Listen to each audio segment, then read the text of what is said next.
रायजो राजा नोंथांमोन, बर'नि सानसुमै मेलेमजिबि सान्थौगिरि बिजिरगिरि सुजुगिरि माखासे गोबां गेदेमा बिथांमोना रायजो राजाफोरखौ खावलायबोगासिनो दं, रायजो राजाफोरखौ आर'ज गाबबोगासिनो दं।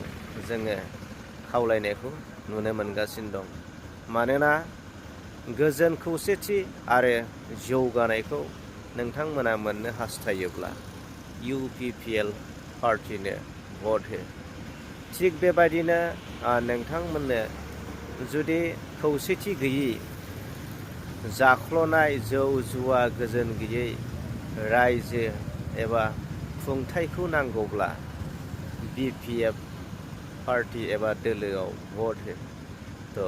गोबां बर'नि सानसुमै गेदेमा मेलेमजिबि सुजुगिरि बिजिरगिरि बिथां गेदेमामोना दिनै खावलायनायखौ जोङो नुनो मोनगासिनो दं। बेनिखायनो रायजो राजा नोंथांमोना गोजोन खौसेथि आरो जौगानायखौ अरायथा जुगामि खालामनांगौब्ला बै गेदेमा बिथांमोननि बुंनाय रावखौ नोंथांमोना मदद आरो सापर्ट खालामनो नांगोन।